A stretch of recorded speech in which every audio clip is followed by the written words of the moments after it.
this is the third case of image formation by concave mirror, where we would place our object AB at center of curvature.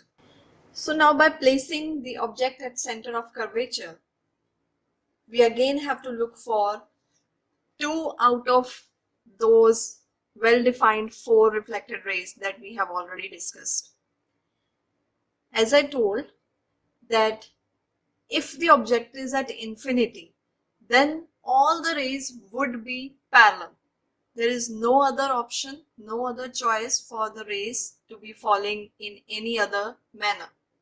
If the object is at infinity, always the rays would be falling parallel, because we have also understood that why rays coming from a distant source are considered to be parallel. We have already discussed it.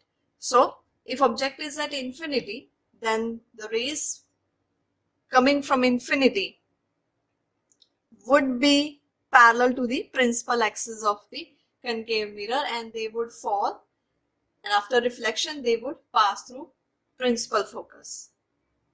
That's the only way how it's going to happen.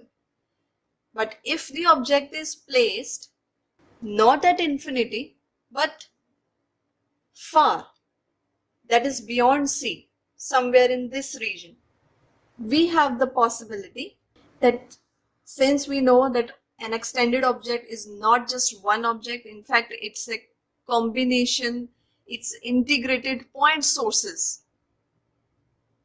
So the light rays coming from each of the point of that object can move in any direction.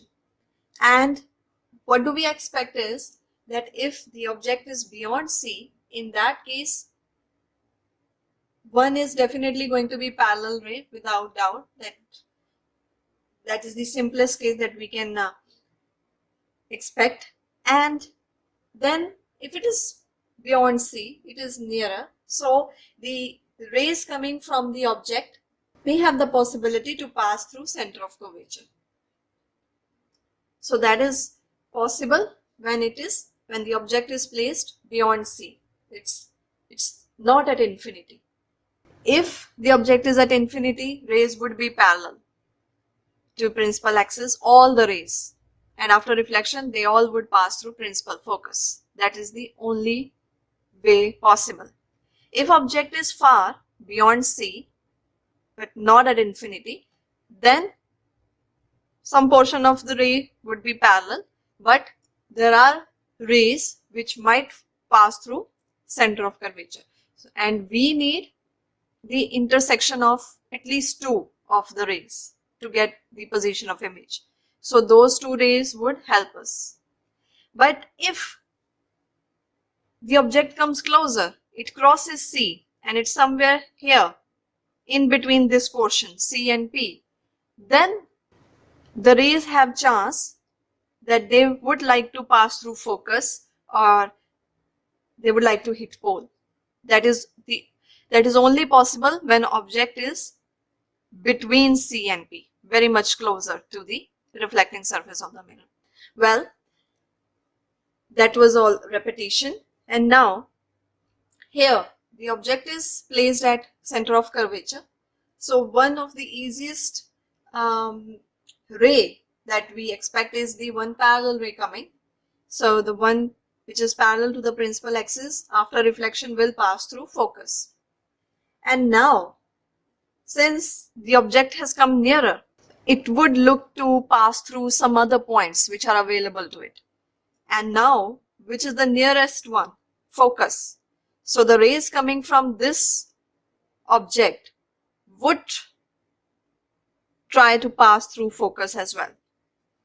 So there would be portion of rays going parallel, and there would be portion of rays passing through principal focus, because it is nearer and they can easily pass, because object is quite near.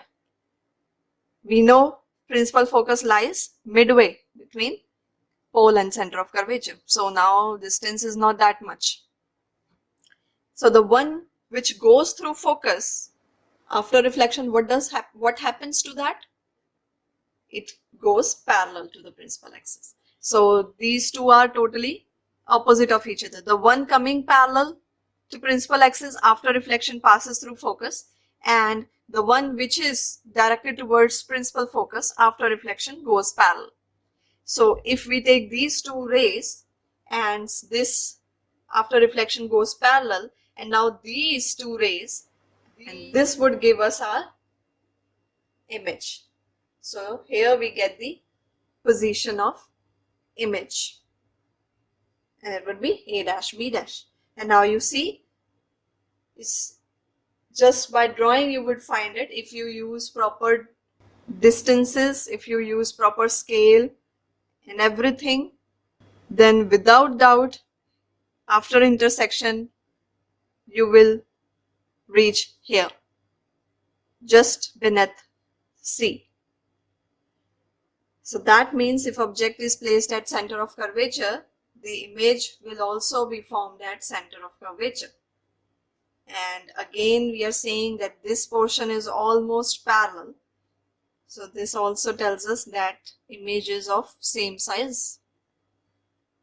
So